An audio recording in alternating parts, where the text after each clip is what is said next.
कक्षा 12 भूगोल के प्रिय विद्यार्थियों, मानव भूगोल का दूसरा अध्याय लेकर मैं आपके समक्ष पुनः उपस्थित हूँ। मानव भूगोल के इस दूसरे अध्याय का नाम है विश्व जनसंख्या वितरण, घनत्व एवं वृद्धि। विश्व की जनसंख्या के संदर्भ में यह अध्याय है। जनसंख्या मानव भूगोल का एक महत्वपूर्ण अंग है। किसी भी देश के लिए जनसंख्या एक संसाधन है। किसी भी देश की उन्नति के लिए मानव जनसंख्या एक बहुत बड़ी संपदा के समान है। प्रायः ये कहा जाता है कि देश की विशाल जनसंख्या एक समस्या होती है। ये कुछ अर्थों में तो सत्य है, लेकिन व्यापक अर्थों में अगर देखा जाए तो निश्चित रूप से जनसंख्या किसी भी देश के लिए एक महान संपदा के समान होती है। एक बड़े महान विद्वान राल्फ वाल्डो इमर्सन का एक कथन है, मैं आपसे शेयर करना चाहता हूं। उन्होंने कहा कि सोने चांदी से नहीं, केवल स्त्री एवं पुरुषों से एक राष्ट्र मजबूत एवं महान बनता है। आप समझिए कितनी बड़ी बात इस वाक्य में कही गई है कि सोने चांदी से नहीं, केवल स्त्री एवं पुरुषों से एक राष्ट्र मजबूत और महान बनता है। यह बात 16 आने सच है। मनुष्य जब सक्रिय होता है तभी प्राकृतिक तत्व का परिमार्जन होता है और एक देश महान बनने की ओर अग्रसर होता है। जरा आप विचार करें, और यह विचार करने योग्य तथ्य भी है कि किसी देश की जमीन के अंदर भूगर्भ में लाखों कुंटल सोना, चांदी, यूरेनियम, जिप्सम, तांबा, पीतल, तमाम धातुएं, पेट्रोलियम, कोयला पड़ा है, लेकिन मनुष्य का हाथ उस पर नहीं लग रहा है, तो वो किस काम का है? वो निरर्थक है। इसी प्रकार यदि किसी देश में लाखों हेक्टेयर भूमि जो बेहद उपजाऊ है पड़ी है, लेकिन जब तक मनुष्य उस पर हल चलाएगा, जोतेगा नहीं, बोएगा नहीं, तब तक उस पर फसल नहीं आ सकती। बिना मनुष्य के हाथ लगाए वह भूमि और उसकी उपयोगिता भी निरर्थक है। मुझे उम्मीद है कि आप किसी भी देश के लिए जनसंख्या का महत्व से परिचित हो गए होंगे। निश्चित रूप से जनसंख्या एक संसाधन है और लोगों से ही देश को पहचान मिलती है, न कि वहां की प्राकृतिक संपदा से। मनुष्य ने प्राकृतिक संपदा को इस लायक बनाया है कि उस पर सांस्कृतिक भूदृश्यों का महान निर्माण संभव हुआ है। इसलिए मनुष्य की उपयोगिता को कहीं से कम करके नहीं आंका जा सकता। इस पाठ में जनसंख्या के संदर्भ में जो पॉइंट्स हैं, उन पॉइंट्स के आधार पर हम आगे बढ़ते हैं। सबसे पहला जो पॉइंट्स है वो है विश्व में जनसंख्या वितरण एवं वितरण का प्रारूप। विश्व में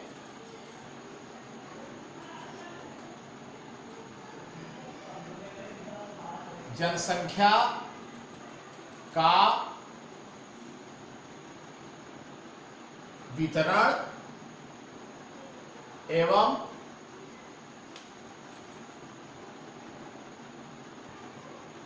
वितरण का प्रारूप। जनसंख्या के संदर्भ में यह महत्वपूर्ण तथ्य है।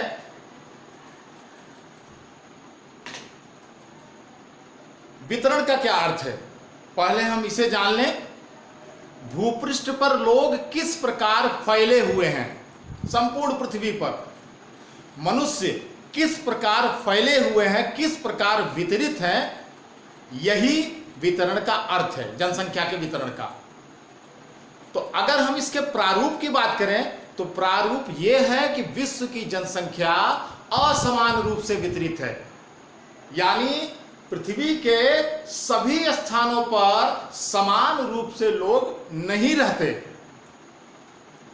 यहां पर फिर मैं एक विद्वान के वक्तव्य की बात करूंगा। क्रेसी ने कहा है, हालांकि उन्होंने ये वक्तव्य एशिया महाद्वीप के बारे में कहा है, उन्होंने कहा है कि एशिया में अधिक स्थानों पर कम लोग, अधिक स्थानों पर कम लोग और कम स्थानों पर बहुत अधिक लोग रहते हैं।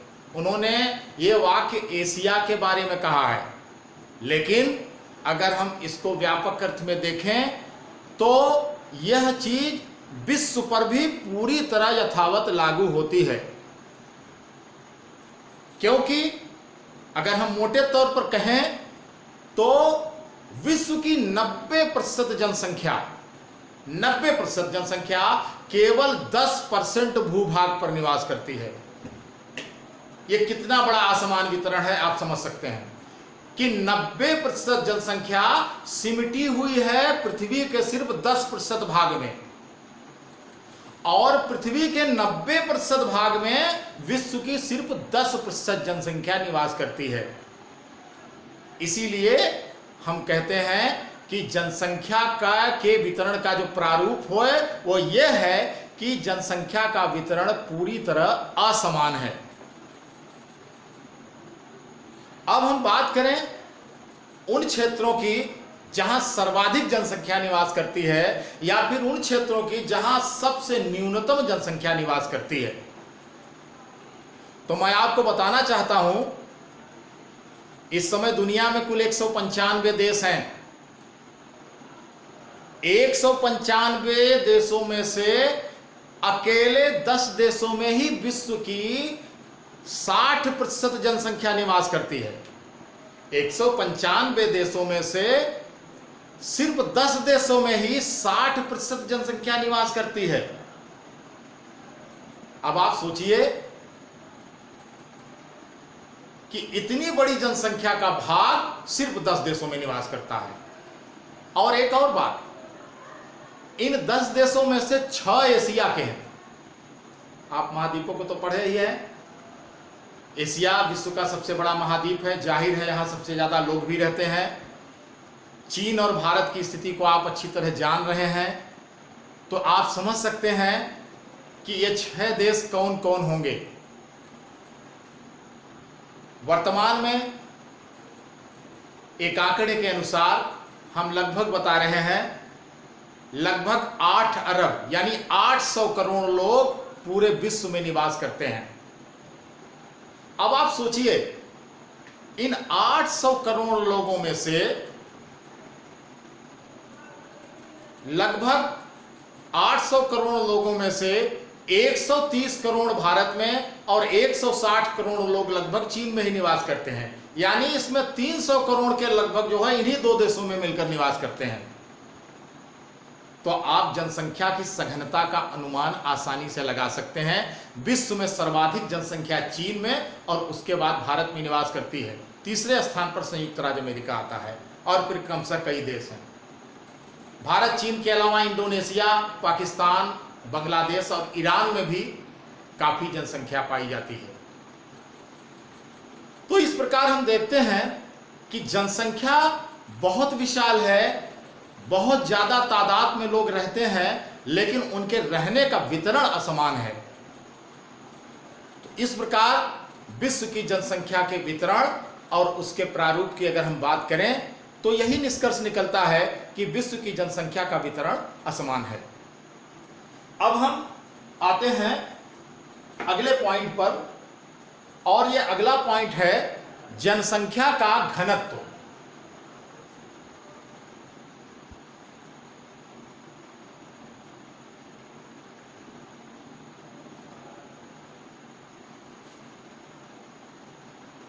जनसंख्या का घनत्व,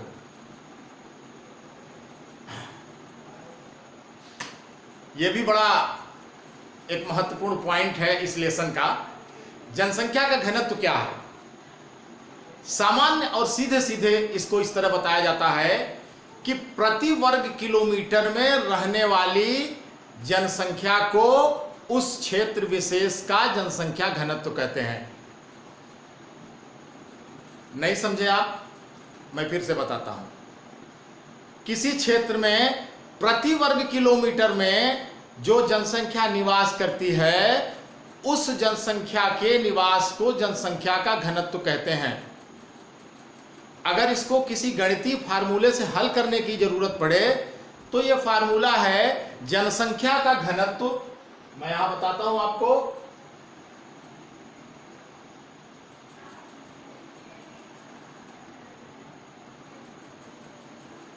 जनसंख्या का घनत्व बराबर जनसंख्या का घनत्व यानी निकालने के लिए जो सूत्र है वो जनसंख्या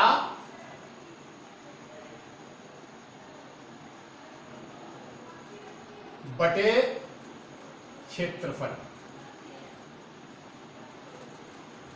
जनसंख्या बटा क्षेत्रफल। इस फार्मूले के द्वारा हम किसी क्षेत्र विशेष की किसी देश की जनसंख्या का घनत्व ज्ञात करते हैं। इसको हम एक उदाहरण के द्वारा आपको समझाना चाहते हैं। मान लीजिए एक क्षेत्र है, ये क्षेत्र है क। इस क्षेत्र में कुल जो लोग निवास करते हैं, पहले हम इसके क्षेत्रफल की बात करें। क्षेत्रफल इसका है 100 वर्ग किलोमीटर। 100 वर्ग किलोमीटर और इसकी जनसंख्या है 1,50,000 यानी 1.5 लाख। अगर हम हल करें इसको कि इस देश की जनसंख्या का घनत्व क्या होगा, तो इस फार्मूले के द्वारा इसको सीधे सीधे 1,50,000 बटे 100 कर देते हैं। 2 जीरो कट जाएगा, यानी 1500 जनसंख्या प्रति वर्ग किलोमीटर निवास करती है। प्रति वर्ग किमी। यह बिल्कुल आसान है। इसी प्रकार विश्व की जनसंख्या का घनत्व ज्ञात किया जाता है। अलग अलग देशों, अलग अलग क्षेत्रों की जनसंख्या का घनत्व हम इस फार्मूले के द्वारा आसानी से निकाल लेते हैं।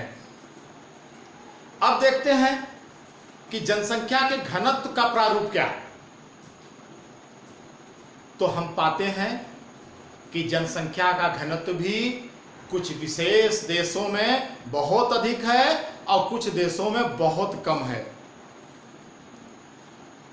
आप देखें, अगर एक औसत के हिसाब से देखें तो आप पाएंगे कि एशिया महाद्वीप की जनसंख्या का घनत्व है 60 व्यक्ति प्रति वर्ग किलोमीटर। यानी 1 वर्ग किलोमीटर के एरिया में कितने व्यक्ति निवास करते हैं? 60। उसके बाद अफ्रीका का नंबर आता है जो कि 60 से कम है। फिर यूरोप का नंबर आता है तीसरे स्थान पर। चौथे स्थान पर दक्षिण अमेरिका है। 5वें पर अमेरिका है और सबसे अंत में 6ठे नंबर पर ऑस्ट्रेलिया महाद्वीप है। ऑस्ट्रेलिया महाद्वीप की जनसंख्या का घनत्व है आधा व्यक्ति प्रति वर्ग किलोमीटर। आप समझ सकते हैं,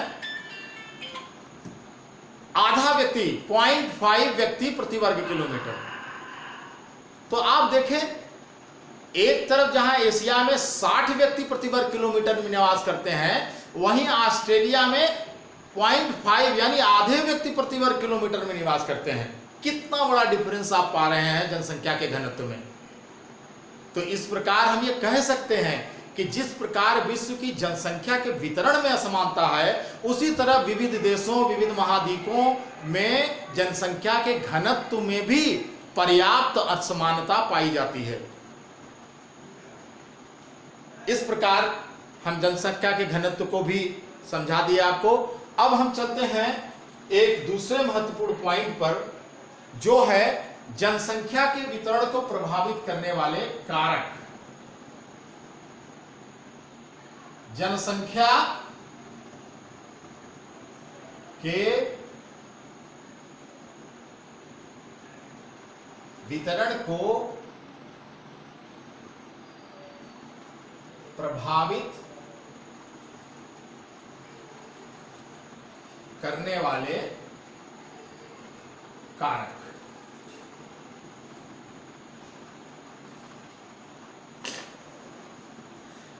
अभी तक जब हम जनसंख्या के वितरण और घनत्व के असमानता की बात कर रहे थे तो एक चीज आपके दिमाग में जरूर आया होगा कि आखिर इसकी वजह क्या है।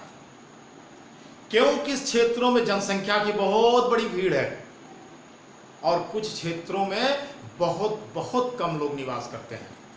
ये बात आपके दिमाग में आनी चाहिए और अब तक आ गई होगी। तो ये जो अगला पॉइंट है कि जनसंख्या के वितरण को प्रभावित करने वाले कारक, वो आपके इसी ख्याल को पुष्ट करेगी कि उन कारणों की चर्चा हम करेंगे जिनकी वजह से किसी क्षेत्र विशेष में बहुत अधिक लोग निवास करते हैं और कुछ क्षेत्रों में जनसंख्या बहुत कम पाई जाती है, यानी वहां बहुत कम लोग निवास करते हैं। तो जनसंख्या के वितरण को प्रभावित करने वाले प्रमुख कारक हैं, उसमें से सबसे पहला कारक है भौगोलिक कारक। भौगोलिक कारक महत्वपूर्ण भूमिका निभाते हैं जनसंख्या के बसाव की और उसके निर्जन होने की। कैसे, ये आप बिंदुवार जानेंगे। पहले हम भौगोलिक कारकों की जब बात करते हैं तो भौगोलिक कारक में पहला जो कारक है वो है जल की उपलब्धता। जल की उपलब्धता यानी किन क्षेत्रों में पर्याप्त मात्रा में मनुष्य के लिए जल उपलब्ध है। आप जानते हैं जल एक बहुत बेसिक नीड्स है, मनुष्य की जरूरत है। जल के लिए मनुष्य ऐसे स्थानों पर बसना चाहता है जहां उसे सुगमता से जल की प्राप्ति हो सके, क्योंकि उसके जीवन में जल का बहुत महत्व है। पीने के लिए तो पानी उसको चाहिए ही, इसके बिना वो जीवित नहीं रह सकता। इसके अलावा खेतों में सिंचाई के लिए भी पानी चाहिए। उसके अन्य दैनिक क्रियाकलाप, स्नान करने के लिए, कपड़े धोने के लिए, अपने पशुओं के लिए, इन सारे कार्यों के लिए पानी की बहुत आवश्यकता मनुष्य को पड़ती है। तो हम अगर विश्व के जनसंख्या के बसाव का अध्ययन करते हैं तो हम पाते हैं कि जल इसमें महत्वपूर्ण भूमिका निभाता है। यानी उन क्षेत्रों में जनसंख्या का बसाव बहुत ज़्यादा है जहां आसानी से मनुष्य को जल उपलब्ध है, और जहां जल की किल्लत है, जहां जल की परेशानी है, वहां लोगों का बसाव कम है। आप समझ गए? तो जल की उपलब्धता भौगोलिक कारकों में सबसे महत्वपूर्ण मानी जाती है। अब हम देखते हैं भू आकृति। दूसरा जो कारण है भौगोलिक कारकों में, वो दूसरा कारक है भू आकृति। इसका क्या अर्थ हुआ? आप जानते हैं पृथ्वी पर जो हमारा भूदृश्य है, जो धरातल है, वो असमान है। सब जगह समतल धरातल हमको नहीं मिलता है। कहीं कहीं धरातल बहुत ऊंचा नीचा उबड़ खाबड़ है, कहीं कहीं समतल है, कहीं ढाल वाला है और कहीं ऊंची गगनचुंबी पर्वत चोटियां हैं। तो इस प्रकार हम देखते हैं कि कई प्रकार के हम भूदृश्य पाते हैं अपनी पृथ्वी पर। धरातल की प्रकृति अलग अलग प्रकार की पाते हैं। तो मनुष्य का बसाव भी इस भूदृश्य के परिवर्तन पर निर्भर करता है। आप अच्छी तरह समझ सकते हैं इसको कि जहां बहुत तेज ढाल होगा, बहुत ऊबड़ खाबड़ धरातल होगा, वहां पर लोग बसना पसंद नहीं करेंगे। वहां पे बसना पसंद नहीं करेंगे इसलिए क्योंकि वहां पे उनको अपने दैनिक क्रियाकलाप, खेती बाड़ी, काम धंधा, इन सब में परेशानी होगी। यातायात करने, सड़कें बनाने, इन तमाम चीजों में परेशानी होगी, उनके लिए बड़ा दुष्कर होगा। तो ऐसे क्षेत्रों में कम लोग निवास करेंगे। और जहां फ्लैट मैदान है, जहां जमीन उबड़ खाबड़ नहीं है, खूब दूर दूर तक लंबे चौड़े मैदान हैं, निश्चित रूप से उन क्षेत्रों में जनसंख्या का निवास अधिक होगा। और यह सर्वमान्य तथ्य है अगर हम विश्व का अध्ययन करें इस संदर्भ में तो हम निश्चित रूप से यह तथ्य हमारे सामने बिल्कुल आ जाता है कि हाँ, जहाँ पर फ्लैट लैंड है, समतल भूमि है, वहाँ पर जनसंख्या का बसाव बहुत अधिक है। और इसके विपरीत जो लैंड उबड़ खाबड़ हैं, ऊंचे नीचे हैं, बहुत ज़्यादा ढाल वाले हैं, ऐसे स्थानों पर मनुष्य का बसाव कम हुआ है। अगर हम उदाहरण के रूप में भारत से हम उदाहरण अगर दें तो हम देखते हैं कि ये जो गंगा यमुना का मैदान है, ये जो बेसिन है, ये विश्व का सबसे घना बसा क्षेत्र माना जाता है और है भी। दूसरी ओर हिमालय की चोटियों के पास जो तीव्र ढाल वाला क्षेत्र है, वहां पे भी मनुष्य बसे हैं, लेकिन उनकी संख्या बहुत सीमित मात्रा में।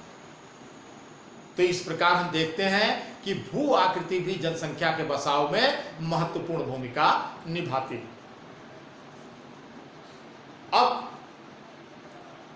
भौगोलिक कारकों में तीसरा कारक है जलवायु। बच्चों, आप अच्छी तरह जानते हैं विश्व में जलवायु, आपने जलवायु प्रदेश पढ़ा है कक्षा 11 में, आप अवगत हैं कि विश्व में अलग अलग प्रकार की जलवायु पाई जाती है। जैसे भारत में मानसूनी जलवायु है, यहाँ हम ठंडे, गर्मी, बरसात तीनों मौसम का आनंद लेते हैं। कुछ ऐसे भी देश हैं जो सिर्फ कठोर सर्दी सहते हैं, सिर्फ कठोर सर्दी साल भर। उनका जीवन कितना दुष्कर होगा आप अनुमान लगा सकते हैं। कुछ ऐसे क्षेत्र हैं जहां बेहद गर्मी होती है, जैसे आप भूमध्य रेखीय प्रदेश पढ़े हैं, बेहद गर्मी और रोज वर्षा। सोचिए उनका जीवन कितना कठिन होगा।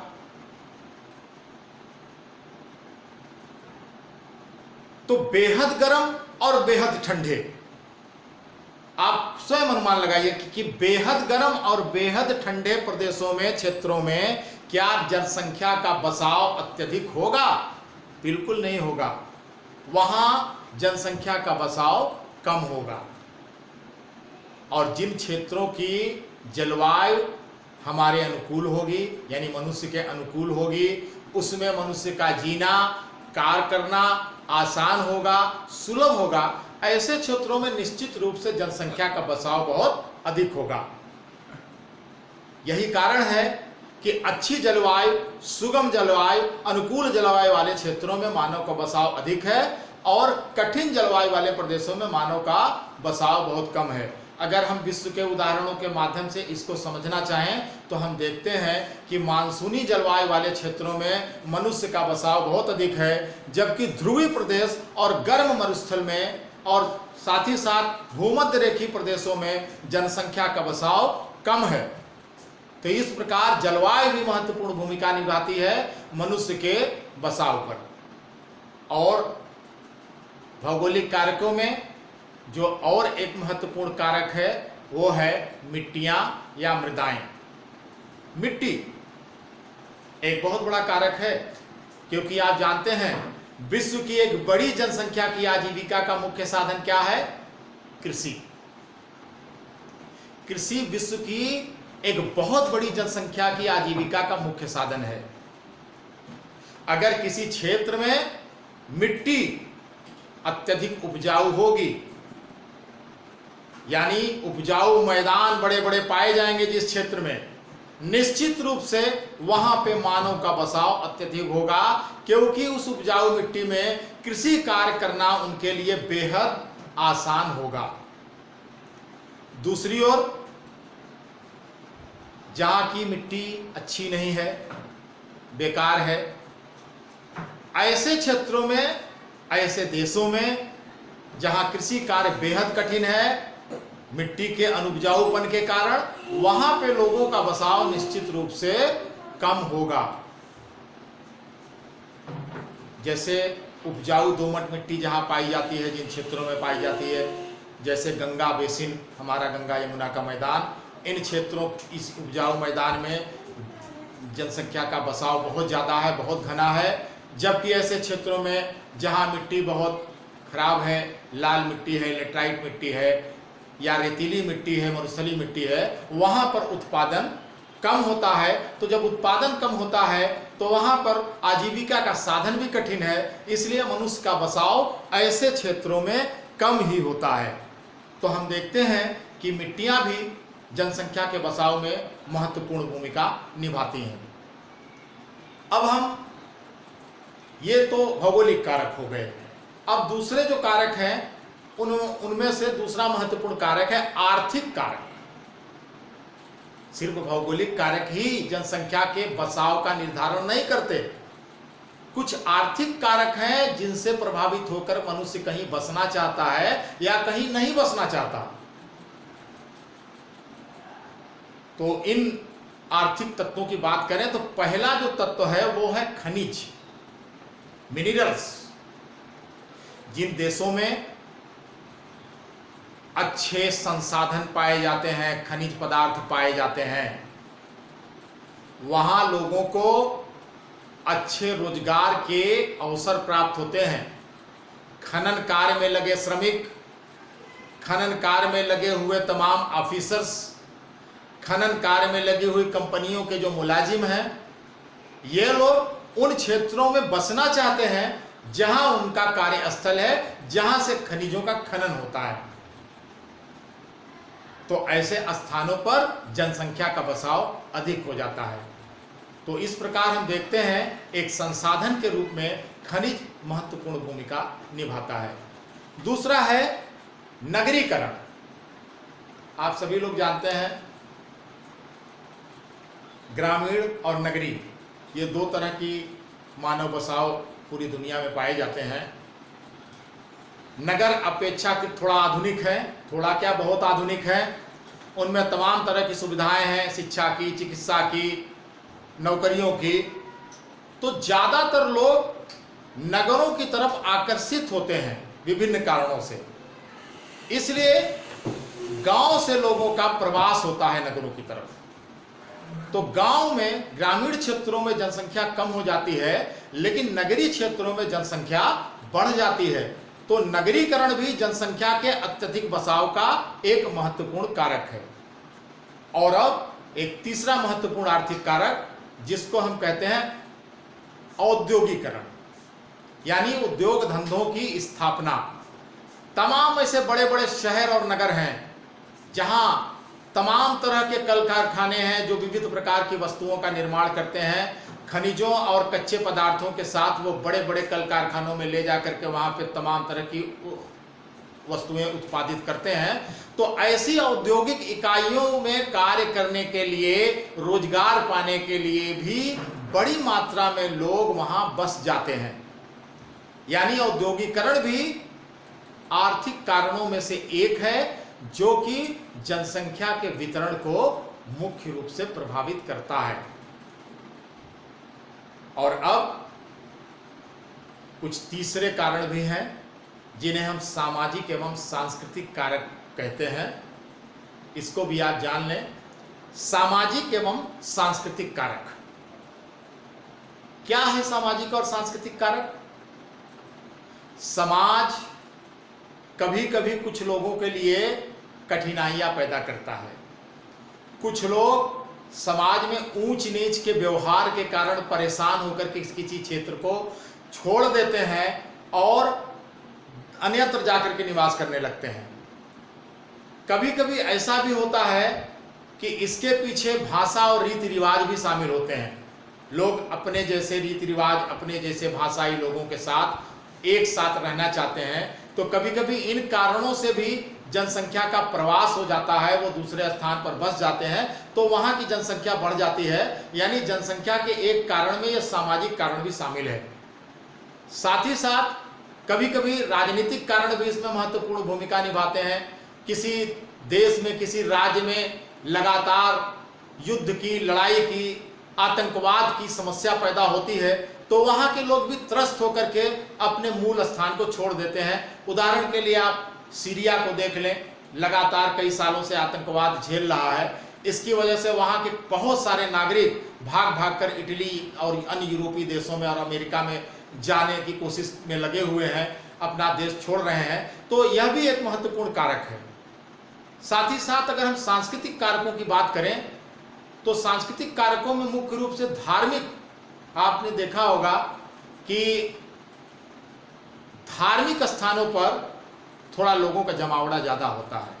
कुछ ऐसे महत्वपूर्ण धार्मिक नगर हैं जैसे जेरूसलम है, जैसे इस्लाम का पवित्र नगर मक्का मदीना है, जैसे भारत में हम देखें तो काशी प्रयाग उज्जैन इत्यादि हैं। ये धार्मिक कारणों से बड़ा महत्वपूर्ण स्थान रखते हैं और लोग ऐसे तमाम लोग इन प्रवृत्तियों से भी आते हैं क्योंकि उनकी धर्म में विशेष आस्था होती है। बनारस के उदाहरण से मैं आपको इसको थोड़ा और अच्छे ढंग से समझाना चाहता हूँ।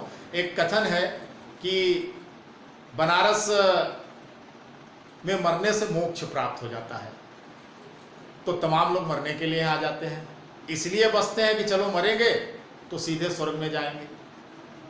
तो ये सांस्कृतिक धार्मिक कारण है।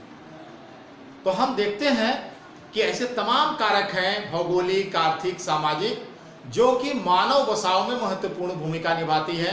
कहीं बहुत ज़्यादा जनसंख्या और कहीं बहुत कम जनसंख्या होने में ये कारक अपनी महत्वपूर्ण भूमिका निभाते हैं। इस प्रकार आपने आज इन 3-4 पॉइंट्स को देखा, जनसंख्या के संदर्भ में इनको समझा। चूंकि ये लेसन थोड़ा लंबा है और एक दिन 40 मिनट के पीरियड में इसको पूर्ण कराना संभव नहीं है, इसलिए इस जनसंख्या वितरण को प्रभावित करने वाले कारक के साथ ही हम विराम देते हैं। अब इस लेसन का बाकी आधा हिस्सा हम आपको कल, इसका लेक्चर कल वीडियो के माध्यम से आपके समक्ष प्रस्तुत करेंगे। तो धन्यवाद बच्चों।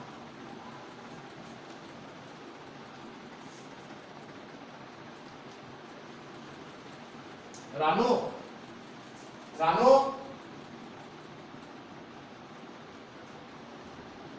बंद।